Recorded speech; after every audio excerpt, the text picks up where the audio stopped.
Hello दोस्तों, नमस्कार।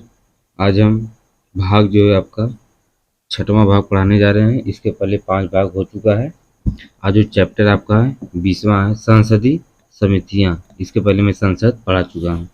ठीक है, तो आगे चल रहे हैं। इसमें संसद को एक ऐसी एजेंसी को आवश्यकता होती है कि वह संसदीय निगरानी अधिक प्रभावी ढंग से कर सके और जिसमें संपूर्ण सदन का उसमें विश्वास हो। इन उद्देश्यों को प्राप्त करने के लिए संसदीय समितियों का गठन किया गया है। ये संसदीय समितियां सरकार एवं लोगों के बीच कड़ी का काम करती है।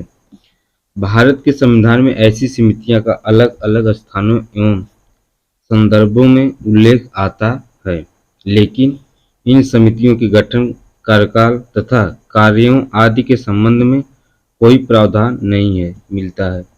इन सभी मामलों के बारे में सदन के या संसद के दोनों सदनों के नियम को प्रभावित होता है।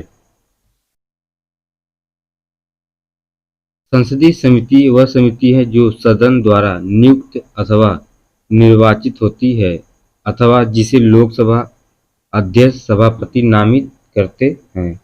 लोकसभा अध्यक्ष सभापति के निर्देशानुसार कार्य करती है। अपनी रिपोर्ट, अपना प्रतिवेदन सदन को अथवा लोकसभा अध्यक्ष सभापति को सौंपती है, जिसका एक सचिवालय होती है तथा जिसकी व्यवस्था लोकसभा सभापति करता है। इसके बाद आपका आता है संसदीय समितियां 2 प्रकार की होती है। पहला जो आपका है अस्थायी समितियां।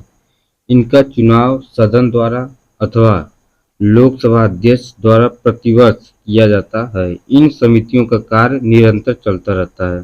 दूसरा है अस्थायी तदर्थ समितियां। क्या है? तो तदर्थ समितियों का चुनाव जो है आवश्यकता अनुसार किया जाता है और आवश्यकता अनुसार पूरी होने पर उनकी समाप्ति हो जाती है। इसके बाद आपका आता है एक साइड आपका है मानदंड, दूसरा प्राक्कलन समिति, लोक लेखा समिति, सार्वजनिक उपक्रमों पर समिति और विभागीय अस्थायी समिति 24 समितियां हैं। व्युत्पत्ति का है तो इसमें है आपका 1950 में जॉन मथाई की सिफारिश पर इस समिति का गठन भारत सरकार अधिनियम 1919 के अंतर्गत प्रथम बार 1921 में हुआ और तब से यह अस्तित्व में है। किसड़ा मेनन समिति की सिफारिश पर 1964 में गठित की गई थी। लोकसभा के नियम समिति की अनुशंसाओं 1993 में गठित किया गया है। गठन का सभी 30 सदस्य लोकसभा से सबसे बड़ी समिति है। मंत्रियों को सदस्य के रूप में नियुक्त नहीं किया जा सकता है। लोक लेखा समिति क्या है? तो वर्तमान में 22 सदस्य, 15 लोकसभा और 7 राज्यसभा सदस्यों का कार्यकाल 1 वर्ष का होता है। समानुपातिक प्रतिनिधित्व के सिद्धांत के अनुसार एकल स्थानांतरणीय मत के माध्यम से चुनाव होता है। इसके अध्यक्ष कौन होते हैं? तो विपक्षी दल से मंत्री इसके सदस्य नहीं हो सकते हैं। इसके बाद कृष्ण मेनन समिति की जो सिफारिश पर 1964 में गठित की गई थी। लोक लेखा समिति के समान मंत्री इसके सदस्य नहीं हो सकते हैं। अब प्रत्येक समिति में 31 सदस्य लोकसभा, 21 तथा राज्यसभा से और 10 होते हैं। संबंधित पीठासीन अधिकारी द्वारा नामित है। गठन के समय से लेकर समिति का गठन कार्यकाल 1 वर्ष का होता है। इसके बाद आता है कार्यकाल। इस समिति का कार्य जो है बजट में सम्मिलित प्रकरणों की जांच करना, सार्वजनिक व्यय और मितव्ययता के लिए सिफारिश करना है। कैग ऑडिट रिपोर्ट क्या होता है? तो जांच करता है और अनियमितताओं की खोज करता है। उसके बाद सार्वजनिक क्षेत्र के उद्यमों के दिन प्रतिदिन के कार्यों में हस्तक्षेप नहीं करता है। विधेयकों की जांच करना, अनुदान मांगों, अन्य मामलों की अनुशंसा करना। 24 अस्थायी समितियों में से 8 राज्यसभा तथा 16 लोकसभा के अधीन कार्य करती है।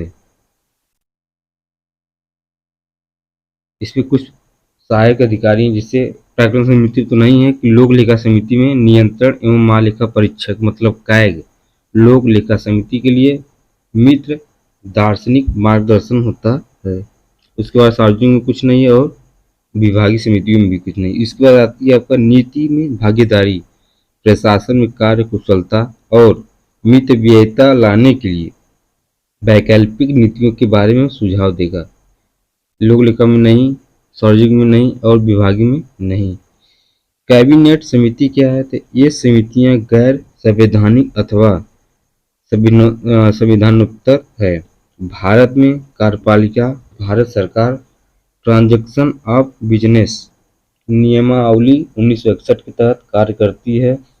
इसके बाद आपका आता है ये नियम संविधान के अनुच्छेद 77(3) से व्युत्पन्न होते हैं, जिसमें कहा गया है कि राष्ट्रपति भारत सरकार के कामकाज को आधुनिक सुविधाजनक बनाने के लिए और उक्त कामकाज को मंत्रियों के बीच आवंटन से संबंधित नियम बनाएंगे। इसके बाद आपका आता है समितियों के बारे में प्रमुख तथ्य। 3 समितियों की अध्यक्षता लोकसभा स्पीकर करता है। पहला आपका है कार्य मंत्रणा समिति, दूसरा नियम समिति, तीसरा आपका है सामान्य प्रयोजन समिति। इसमें आपका आता है उपाध्यक्ष की समितियों में क्या है? तो गैर सरकारी सदस्यों की समिति और दूसरा है पुस्तकालय समिति।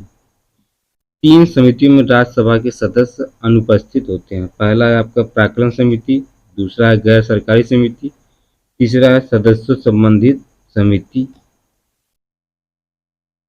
इसके बाद आपका आता है कार्यरत मंत्रिमंडलीय समितियां। इसमें क्या है? प्रधानमंत्री की अध्यक्षता में राजनीतिक मामलों की मंत्रिमंडलीय समिति, जिसे सुपर कैबिनेट कहा जाता है, विदेशी और गृह मामलों से संबंधित सभी नीतिगत मामलों की निगरानी करती है। प्रधानमंत्री की अध्यक्षता में आर्थिक मामलों की मंत्रिमंडलीय समिति आर्थिक क्षेत्र की सरकारी गतिविधियों को निर्देशित करती है तथा उनमें से समन्वय भी स्थापित करती है। प्रधानमंत्री की अध्यक्षता में मंत्रिमंडलीय नियुक्ति समिति केंद्रीय सचिवालय, लोक उद्यमों, बैंकों और वित्तीय संस्थानों में सभी उच्च पदों पर नियुक्तियों के संबंध में निर्णय लेती है। प्रधानमंत्री की अध्यक्षता में सुरक्षा के लिए मंत्रिमंडलीय समिति, गृह मंत्री की अध्यक्षता में संसदीय मामलों की मंत्रिमंडलीय समिति, संसद में सरकारी कामकाज की प्रगति को देखती है। आवास के लिए मंत्रिमंडलीय समिति, प्रधानमंत्री की अध्यक्षता में निवेश और विकास पर कैबिनेट समिति है। प्रधानमंत्री की अध्यक्षता में रोजगार और कौशल विकास पर कैबिनेट समिति है। इसके बाद क्या आता है अन्य समितियां कौन कौन सी है? संयुक्त संसदीय समिति यह एक अस्थायी समिति है जिसमें सिविल नागरिक भी भाग ले सकते हैं। यह अपने विचारों को प्रकाशित कर सकती है, जैसे बोफोर्स मामले पर संसदीय समितियां, लाभ के पद से संबंधित समितियां। यह संयुक्त समिति है गठन वर्ष 2005 में हुआ है, जिसमें लोकसभा के 10 तथा राज्यसभा के 5 सदस्य होते हैं। इसमें आपका महिला सशक्तिकरण समिति कौन कौन से? इस समिति के गठन वर्ष 1997 में किया गया था। यह एक संयुक्त समिति है जिसमें लोकसभा के 20 तथा राज्यसभा के 10 सदस्य शामिल हैं। यह राष्ट्रीय महिला आयोग की रिपोर्ट पर विचार करती है। इसके बाद आपका आता है नैतिक समितियां क्या है? इस समिति का गठन राज्यसभा में वर्ष 1997 में तथा लोकसभा में वर्ष 2000 में किया गया था। यह सदन में अनुशासन बनाए रखती है। इसके बाद आपका आता है अगला चैप्टर है उच्चतम न्यायालय मतलब सुप्रीम कोर्ट। 21वां लेसन है आपका। उच्चतम न्यायालय की संरचना किस आर्टिकल में है? तो 124 में भारतीय संविधान के भाग 5 में और आर्टिकल 124 से लेकर 147 तक उच्चतम न्यायालय के गठन का प्रावधान किया गया है। न्यायालय की यह एकल व्यवस्था भारत सरकार अधिनियम 1935 से ग्रहण की गई है और यह केंद्रीय एवं राज्य विधियों को लागू कर सकती है। भारत के उच्चतम न्यायालय का उद्घाटन 28 जनवरी 1950 को किया गया था तथा इसने ब्रिटेन के प्रिवी काउंसिल का स्थान ग्रहण किया था, जो अब तक अपील का सर्वोच्च न्यायालय था। इसमें कुल मिलाकर 34 न्यायाधीश हो सकते हैं, एक मुख्य न्यायाधीश तथा 33 न्यायाधीश हैं। उच्चतम न्यायालय न्यायाधीशों की संख्या संशोधन अधिनियम 2019 के अंतर्गत न्यायाधीशों की कुल संख्या को बढ़ाकर कितना किया गया था, 31 से बढ़ाकर 34 कर दी गई थी। मुख्य न्यायाधीश की नियुक्ति जो है राष्ट्रपति करता है, लेकिन वह उच्चतम न्यायालय के अन्य न्यायाधीशों एवं उच्च न्यायालय के न्यायाधीशों की सलाह के बाद करता है। इसी तरह सुप्रीम कोर्ट के अन्य न्यायाधीशों की नियुक्ति जो है राष्ट्रपति मुख्य न्यायाधीश तथा अन्य न्यायाधीशों के परामर्श के बाद करता है। मुख्य न्यायाधीश के अतिरिक्त अन्य न्यायाधीश की नियुक्ति में मुख्य न्यायाधीश का परामर्श आवश्यकता होती है। सहमति बनाम परामर्श क्या है? तो प्रथम न्यायाधीश मामले में 1982 में परामर्श का मतलब होता है सहमति नहीं वरन विचारों का आदान प्रदान होता है। द्वितीय न्यायाधीश मामले 1993 में परामर्श का मतलब समिति प्रकट करना है। न्यायाधीशों की नियुक्ति के मामले में सुप्रीम कोर्ट के मुख्य न्यायाधीश द्वारा दी गई सलाह को मानने के लिए राष्ट्रपति बाध्य होगा, लेकिन मुख्य न्यायाधीश यह सलाह अपने 2 वरिष्ठ सहयोगी से विचार विमर्श करने के बाद देगा। इसके बाद आपका आता है तीसरे न्यायाधीश मामले में 1998 में परामर्श प्रक्रिया को मुख्य न्यायाधीश द्वारा बहुसंख्यक न्यायाधीशों की विचार प्रक्रिया के तहत माना जाएगा। भारत के मुख्य न्यायाधीश की उच्चतम न्यायालय के 4 वरिष्ठ न्यायाधीश से सलाह करनी चाहिए। इनमें से अगर 2 का भी मत पक्ष में नहीं है तो वह नियुक्ति के लिए सिफारिश नहीं भेज सकता है। इसके बाद आपका आता है 99वां संविधान संशोधन अधिनियम 2014 तथा राष्ट्रीय न्यायिक नियुक्ति आयोग एजेंसी वर्ष 2015 में अमान्य ठहराते हुए असंवैधानिक घोषित कर दिया है। भारत के मुख्य न्यायाधीश की नियुक्ति कौन करता है? तो वर्ष 1950 से लेकर 1973 तक वरिष्ठतम न्यायाधीश को बतौर मुख्य न्यायाधीश नियुक्त किया जाता है। बाद में इस व्यवस्था को समाप्त कर दिया गया। दूसरी न्यायाधीश मामले 1993 में उच्चतम न्यायालय या सुप्रीम कोर्ट ने यह व्यवस्था दी है कि सुप्रीम कोर्ट के वरिष्ठतम न्यायाधीश को ही भारत का मुख्य न्यायाधीश नियुक्त किया जाना चाहिए। न्यायाधीशों की अर्हताएं क्या है? तो उसे भारत का नागरिक होना चाहिए, उसे किसी उच्चतम न्यायालय या हाई कोर्ट में कम से कम 5 वर्ष के लिए न्यायाधीश होना चाहिए या उसे उच्चतम या उच्च न्यायालय या विभिन्न न्यायालयों में मिलाकर 10 वर्ष तक वकील होना चाहिए।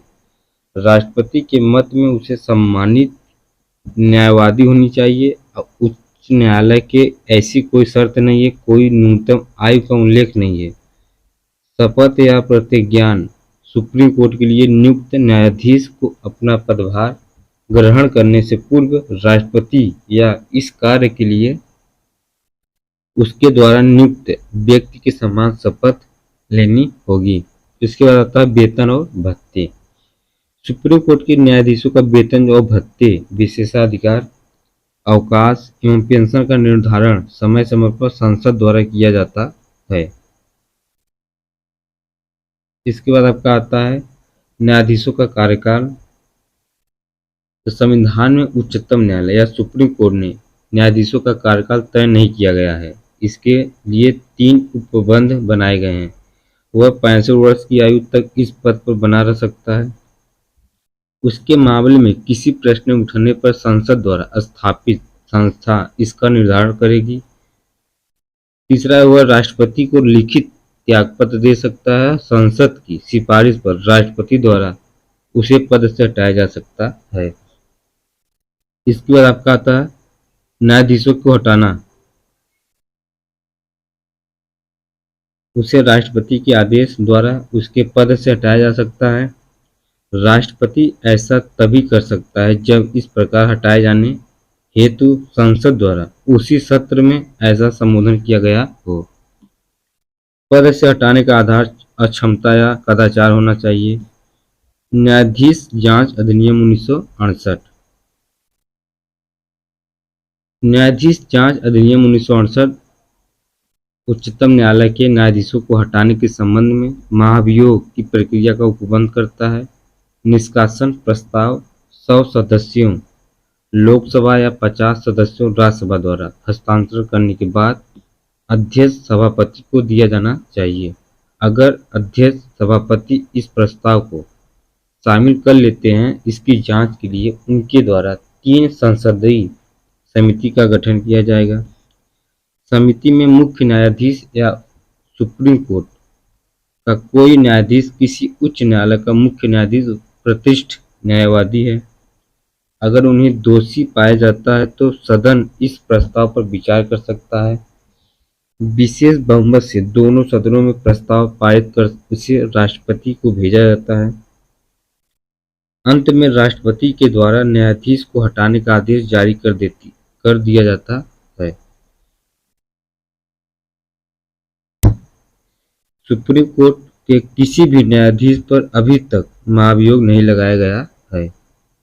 इसके बाद आपका आता है कार्यकारी मुख्य न्यायाधीश। आर्टिकल 126 में राष्ट्रपति किसी न्यायाधीश को भारत के सुप्रीम कोर्ट का कार्यकारी मुख्य न्यायाधीश तब नियुक्त कर सकता है जब मुख्य न्यायाधीश का पद रिक्त हो या मुख्य न्यायाधीश अस्थायी रूप से अनुपस्थित हो या अपने दायित्वों को निर्वहन करने में असमर्थ हो।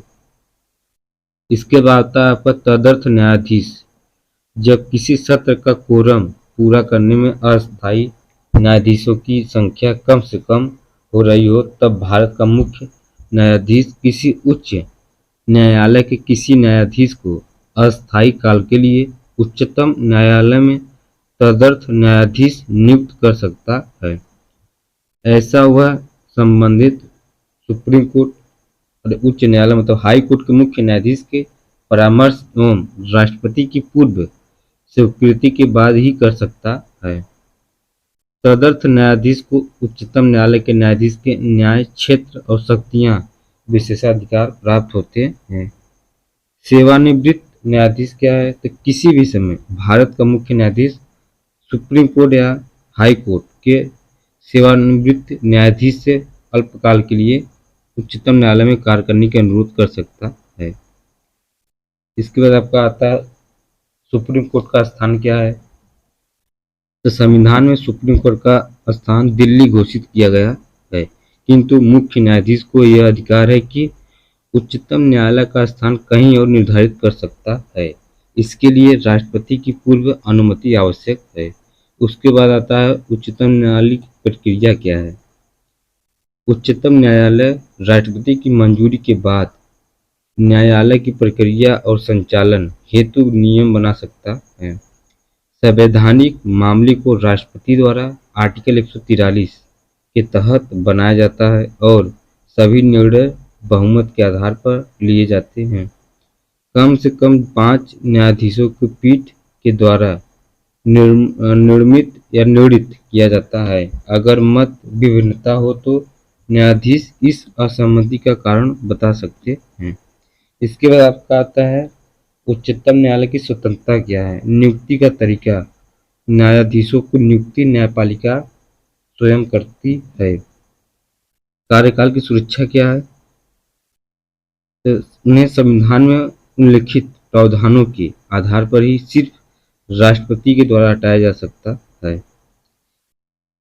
इसके बाद आपका आता है निश्चित सेवा शर्तें। ये क्या है, उनकी नियुक्ति के बाद न्यायाधीशों के वेतन, भत्ते, अवकाश, विशेषाधिकार, पेंशन को उनके लिए प्रतिकूल ढंग से निर्मित नहीं किया जा सकता है।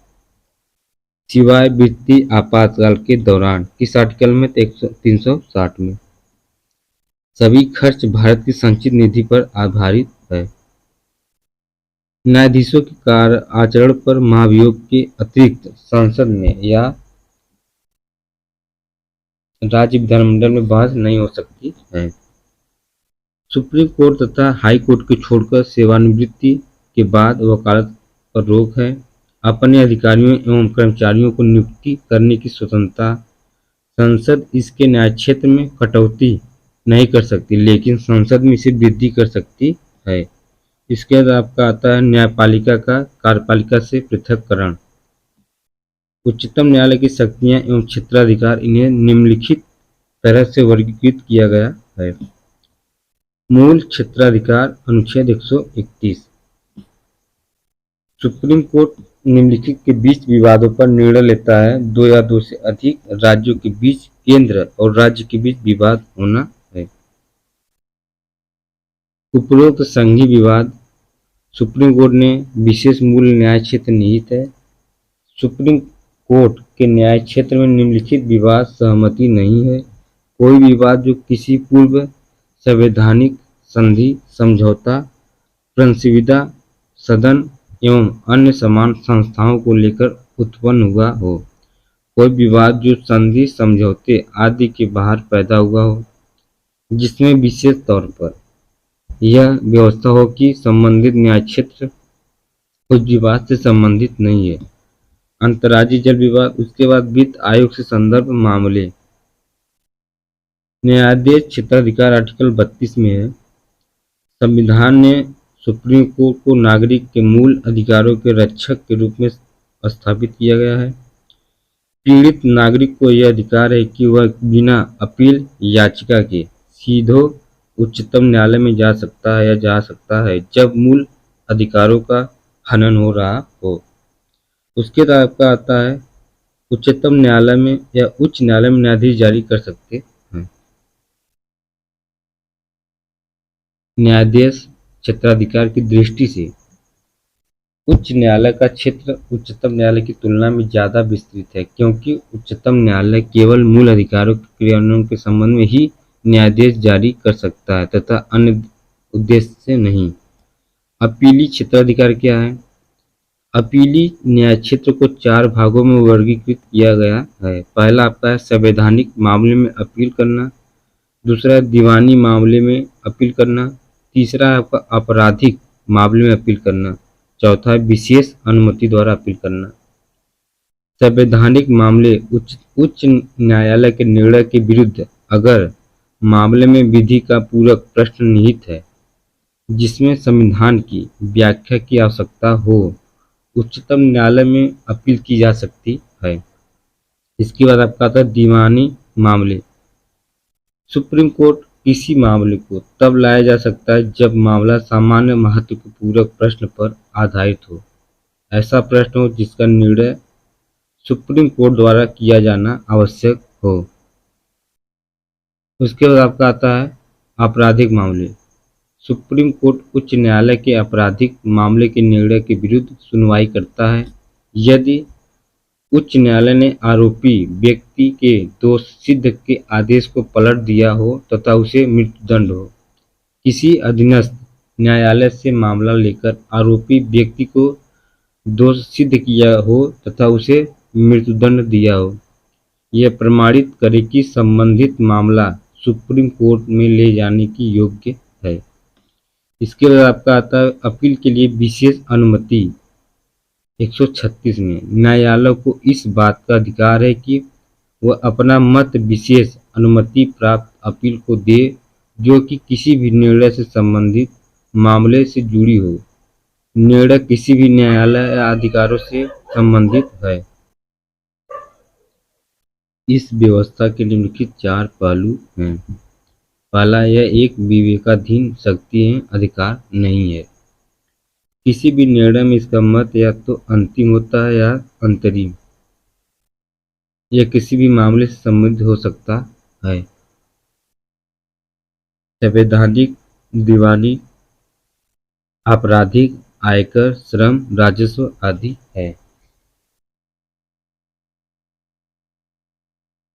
किसी भी न्यायालय या अधिकरण के विरुद्ध किया जा सकता है। केवल सुप्रीम कोर्ट और हाई कोर्ट के विरुद्ध की आवश्यकता नहीं है, सैन्य न्यायालयों को छोड़कर। इसके बाद आपका आता है सलाहकार क्षेत्राधिकार, किस आर्टिकल में? तो 143 में। राष्ट्रपति को निम्न दो श्रेणी के मामले में सुप्रीम कोर्ट से राय लेने की अधिकार है। पहला जो है आपका सार्वजनिक महत्व के किसी मामले तथ्यपरक विधि पर प्रश्न उठने पर इस मामले पर उच्चतम न्यायालय अपना मत दे भी सकता है और देने से मना भी कर सकता है। दूसरा है किसी पूर्व संवैधानिक संधि, समझौते, संविधान आदि सदन मामलों पर किसी विवाद के उत्पन्न होने पर सुप्रीम कोर्ट द्वारा मत देना अनिवार्य है। राष्ट्रपति इस सलाह को मानने के लिए बाध्य नहीं होता है। इसके बाद आपका अभिलेख का न्यायालय, अनुच्छेद 129 में उच्चतम न्यायालय की कार्यवाही एवं उसके निर्णय सार्वकालिक अभिलेख एवं साक्ष्य के रूप में रखे जाएंगे। इन अभिलेखों पर किसी भी न्यायालय के द्वारा प्रश्न नहीं उठाया जा सकता है।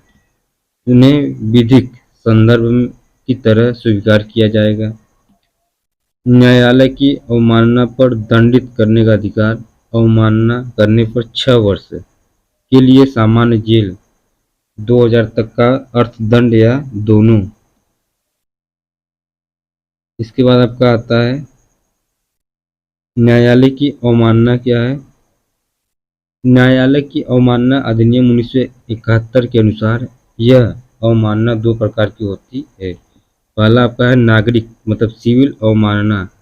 न्यायालय किसी भी निर्णय, डिक्री, निर्देश, आदेश, रीट अथवा अन्य किसी प्रक्रिया या किसी न्यायालय को दिए गए उपकरण के उल्लंघन के प्रति अवज्ञा को नागरिक अवमानना कहते हैं। आपराधिक अवमानना या किसी ऐसे मामले का प्रकाशन या किसी ऐसे कार्य को करता है जो किसी भी न्यायालय के अधिकार का हनन या न्यूनीकरण करता है या किसी अन्य तरीके से न्याय के प्रश्न या प्रशासन में बाधा डालता है। निम्नलिखित कार्य न्यायालय की अवमानना में नहीं आते हैं। किसी मामले का निर्दोष प्रकाशन और उसका वितरण, न्यायिक कार्यवाही की उचित रिपोर्ट, न्यायिक कार्रवाइयों की उचित और निष्पक्ष आलोचना, प्रशासनिक दिशा से इस पर स्पष्टीकरण है। इसके बाद आता है न्यायिक समीक्षा क्या है? उच्चतम न्यायालय में न्यायाधीश या न्यायिक समीक्षा शक्ति निहित है। उच्चतम न्यायालय संविधान का अंतिम व्याख्यात है। अन्य शक्तियां कौन कौन सी है? यह राष्ट्रपति एवं उपराष्ट्रपति के निर्वाचन के संदर्भ में किसी प्रकार के विवाद का निपटारा करता है। इस संबंध में यह मूल, विशेष एवं अंतिम व्यवस्थापक है। यह संघ लोक सेवा आयोग के अध्यक्ष एवं सदस्यों के व्यवहार एवं आचरण की जांच करता है। उस संदर्भ में जिसे राष्ट्रपति द्वारा निर्मित किया गया है कि सुप्रीम कोर्ट द्वारा दी गई इस सलाह को मानने के लिए राष्ट्रपति बाध्य होता है। इसे अपने स्वयं को निर्णय या आदेशों की समीक्षा करने की शक्ति है। इसकी विधि भारत के सभी न्यायालय के लिए बाध्य होगी। सुप्रीम कोर्ट के न्याय क्षेत्र एवं शक्तियों को केंद्रीय सूची से संबंधित मामलों पर संसद द्वारा विस्तारित किया जा सकता है। इसके बाद आपका आता है हाई कोर्ट मतलब उच्चतम न्यायालय। 22वां चैप्टर आपका है इसमें 21 आर्टिकल में 216 में उच्चतम न्यायालय का गठन, स्वतंत्रता, शक्तियां, न्याय क्षेत्र, प्रक्रिया आदि का प्रावधान संविधान किस भाग में? तो भाग 6 में। आर्टिकल जो है 214 से लेकर 231 तक में किया गया इसका प्रावधान है। भारत में हाई कोर्ट संस्था का सर्वप्रथम गठन कब हुआ था? तो 1862 में। कब, कहाँ हुआ था? तो कलकत्ता, मुंबई और मद्रास में किया गया था। भारत की एकल समेकित न्यायिक व्यवस्था में राज्य के न्यायिक प्रशासन में उच्च न्यायालय की स्थिति सबसे ऊपर होती है। संविधान के द्वारा प्रत्येक राज्य के लिए एक उच्च न्यायालय की व्यवस्था की गई है। 7वें संविधान संशोधन अधिनियम 1956 के द्वारा संशोधित है। दो या दो से अधिक राज्य एवं संघ राज्य क्षेत्र के लिए एक साझा उच्च न्यायालय की स्थापना की जा सकती है। संसद एक उच्च न्यायालय के न्यायिक क्षेत्र का विस्तार किसी संघ राज्य क्षेत्र में कर सकती है अथवा किसी संघ राज्य क्षेत्र को एक उच्च न्यायालय के न्यायिक क्षेत्र से बाहर कर सकती है। केवल दिल्ली और जम्मू कश्मीर ही ऐसे संघ राज्य क्षेत्र हैं जिनका अपना उच्च न्यायालय 1966 से है। संविधान में उच्च न्यायालय के न्यायाधीशों की संख्या के बारे में विशेष रूप से पर कुछ नहीं बताया गया है तथा इसे राष्ट्रपति के विवेक पर छोड़ दिया गया है। उच्च न्यायालय में मुख्य न्यायाधीश की नियुक्ति राष्ट्रपति द्वारा भारत के मुख्य न्यायाधीश और संबंधित राज्य के राज्यपाल से परामर्श के बाद की जाती है। दो या दो से अधिक राज्यों के साझा उच्च न्यायालय के न्यायाधीश की नियुक्ति में राष्ट्रपति सभी संबंधित राज्यों के राज्यपालों से परामर्श करती है। अन्य न्यायाधीशों की नियुक्ति में संबंधित सुप्रीम कोर्ट या हाई कोर्ट के मुख्य न्यायाधीश से भी परामर्श किया जाता है। इसके बाद आपका आता है प्रथम न्यायाधीश मामले 1982 में। उच्चतम न्यायालय ने कहा था कि परामर्श का मतलब होता सहमति नहीं वरन विचारों का आदान प्रदान करना है। इसके बाद आपका आता है द्वितीय न्यायाधीश मामले 1993 में। उच्चतम न्यायालय ने अपने पूर्व के निर्णय को परिवर्तित किया तथा कहा कि परामर्श का मतलब सहमति प्रकट करना है।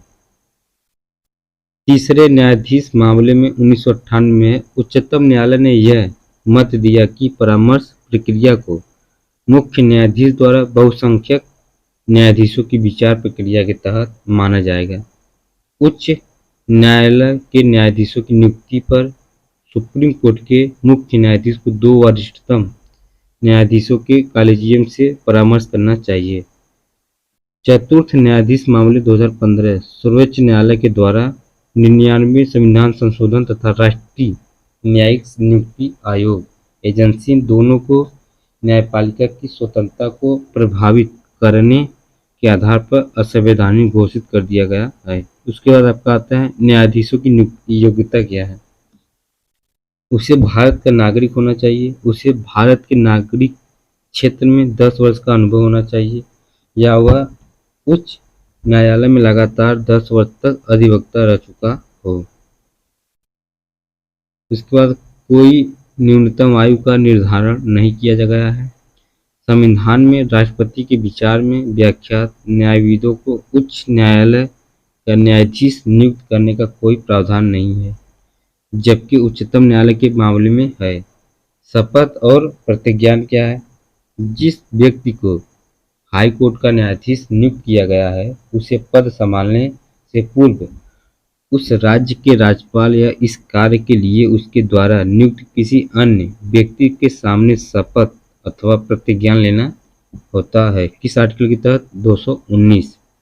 उसके बाद वेतन और भत्ते की चर्चा होती है। तो उच्च न्यायालय के न्यायाधीश का वेतन जो है भत्ते सुविधाएं अवकाश और पेंशन को समय समय पर संसद द्वारा निर्धारित किया जाता है। उनकी नियुक्ति के बाद सिवाय वित्तीय आपातकाल के समय उनके वेतन भत्ते में कोई कमी नहीं की जा सकती है। किस आर्टिकल में था 360 में। इसके बाद आपका आता है उच्चतम न्यायालय के न्यायाधीश का वेतन राज्यों की संचित निधि पर भारित होता है, जबकि पेंशन भारत की संचित निधि पर भारित होता है। स्थानांतरण कार्यकाल। संविधान के आर्टिकल 222 के अनुसार राष्ट्रपति भारत के मुख्य न्यायाधीश से परामर्श करने के पश्चात किसी न्यायाधीश का एक उच्च न्यायालय से दूसरे उच्च न्यायालय में स्थानांतरण करता है। कार्यकाल क्या है। संविधान में उच्च न्यायालय के न्यायाधीशों का कार्यकाल निर्धारित नहीं किया गया है। इस संबंध में 4 प्रावधान किए गए हैं। 62 वर्ष की आयु तक पद पर रहता है। उच्चतम न्यायालय के मामले में 65 वर्ष, राष्ट्रपति को अपना त्यागपत्र भेज सकता है। संसद की सिफारिश से राष्ट्रपति उसे पद से हटा सकता है।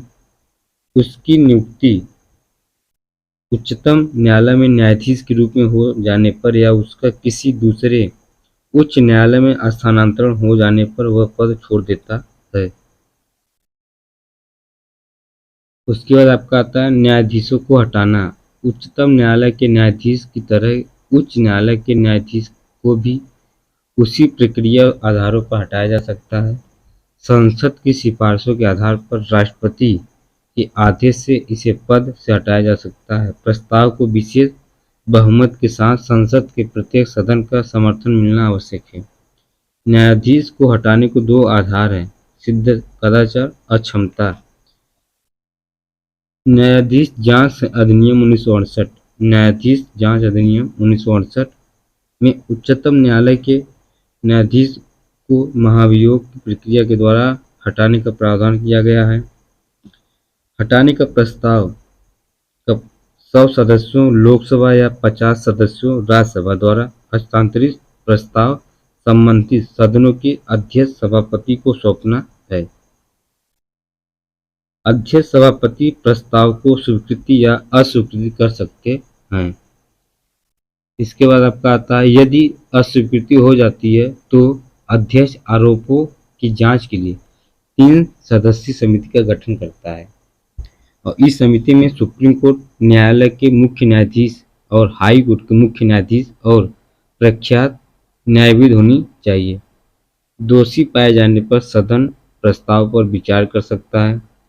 संसद के दोनों सदनों द्वारा विशेष बहुमत से प्रस्ताव पास होने के बाद न्यायाधीश को हटाने के लिए इसे राष्ट्रपति के पास भेजा जाता है।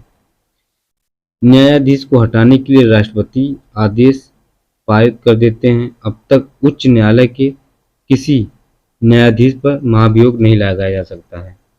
इसके बाद आपका आता है उच्च न्यायालय का कार्यकारी मुख्य न्यायाधीश, इस आर्टिकल 223 में राष्ट्रपति किसी उच्च न्यायालय के न्यायाधीश को तब उच्च न्यायालय का कार्यकारी मुख्य न्यायाधीश नियुक्त कर सकता है जब उच्च न्यायालय के मुख्य न्यायाधीश का पद रिक्त हो या अस्थायी रूप से अनुपस्थित हो या अपने कार्य निर्वहन में अक्षम हो। उच्च न्यायालय के अतिरिक्त और कार्यकारी न्यायाधीश, आर्टिकल 224। राष्ट्रपति के द्वारा निम्न परिस्थितियों में योग्य व्यक्तियों को उच्च न्यायालय के अतिरिक्त न्यायाधीशों के रूप में अस्थायी रूप से नियुक्त किया जा सकता है जिसकी अवधि 2 वर्ष से अधिक की नहीं होगी। अस्थायी रूप से उच्च न्यायालय के कामकाज बढ़ जाने पर, हाई कोर्ट में बकाया कार्य अधिक हो जाने पर कार्यकारी न्यायाधीश क्या है? जब एक न्यायाधीश अनुपस्थिति या अन्य कारणों से अपने कार्यों का निष्पादन करने में असमर्थ हो, किसी न्यायाधीश को अस्थायी तौर पर संबंधित उच्च न्यायालय का मुख्य न्यायाधीश नियुक्त किया गया हो। यद्यपि अतिरिक्त या कार्यकारी दोनों न्यायाधीश 62 वर्ष की उम्र में पश्चात पद पर नहीं कर सकता है। सेवानिवृत्ति न्यायाधीश, आर्टिकल 224 का में है उच्च न्यायालय के मुख्य न्यायाधीश किसी भी समय उस उच्च न्यायालय अथवा किसी अन्य उच्च न्यायालय के सेवानिवृत्ति न्यायाधीश को अस्थायी अवधि के लिए बतौर कार्यकारी न्यायाधीश कार्य करने के लिए कर सकते हैं। वह ऐसा राष्ट्रपति की पूर्व संस्तुति एवं संबंधित व्यक्ति स्वीकृति के बाद ही कर सकता है। उसके बाद आपका आता है हाई कोर्ट की स्वतंत्रता। नियुक्ति की अवधि न्यायाधीशों की नियुक्ति न्यायपालिका के द्वारा की जा सकती है। इसके बाद आपका आता है कार्यकाल की सुरक्षा। संविधान में उल्लिखित विधि और आधारों पर सिर्फ राष्ट्रपति द्वारा हटाया जा सकता है। निश्चित सेवा शर्तें, उनकी नियुक्ति के बाद सिवाय वित्तीय आपातकाल के उनके वेतन भत्ते, विशेष अधिकारों, अवकाश एवं पेंशन आदि में कमी नहीं की जा सकती है। आर्टिकल 360 इसके सभी खर्च पेंशन को छोड़कर राज्य की संचित निधि पर भारित होती है।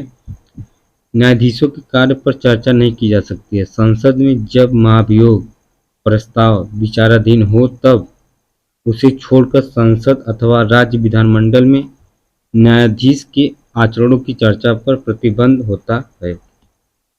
सेवानिवृत्ति के बाद वकालत पर प्रतिबंध क्या है? तो सुप्रीम कोर्ट और अन्य उच्च न्यायालय को छोड़कर किसी भी न्यायालय में बहस अथवा कार्य नहीं कर सकता है।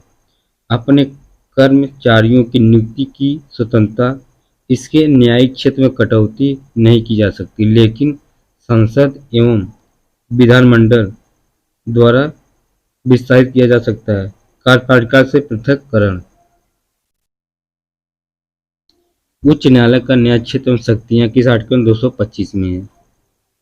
इसमें प्रारंभिक क्षेत्राधिकार क्या है? तो सुप्रीम कोर्ट है कि आधिकारिक का मामला एवं न्यायालय की अवमानना संसद सदस्यों और राज्य विधानमंडल सदस्यों के निर्वाचन संबंधित विवाद, राजस्व मामले, नागरिकों के मूल अधिकारों का परिवर्तन, संविधान की व्याख्या के संबंध में अधीनस्थ न्यायालय से स्थानांतरित मामले हैं।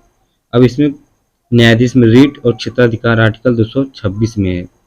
उच्च न्यायालय का रीट क्षेत्राधिकार अनन्य न होकर उच्चतम न्यायालय के क्षेत्राधिकार के समवर्ती है।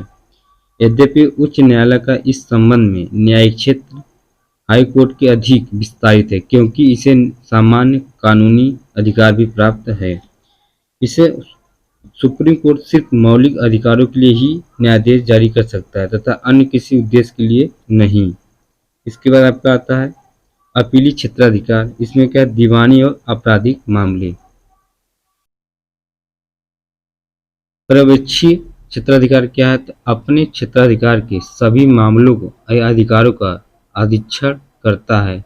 सैन्य मामलों अभिकरणों को छोड़कर इसमें प्रशासनिक पर्यवेक्षण तथा न्यायिक पर्यवेक्षण दोनों शामिल होते हैं। इसको स्वतः संज्ञान लेने की शक्तियां है। इसके बाद आपका आता है न्यायालयों पर नियंत्रण क्या है? तो जिला न्यायाधीशों की नियुक्ति, तैनाती और पदोन्नति एवं व्यक्ति की राज्य न्यायिक सेवा में नियुक्त में राज्यपाल को यह परामर्श देता है। यह राज्य की न्यायिक सेवा है। जिला न्यायाधीशों के अलावा तैनाती, स्थानांतरण, सदस्यों के अनुशासन, अवकाश, स्वीकृति, पदोन्नति आदि मामलों को भी देखता है।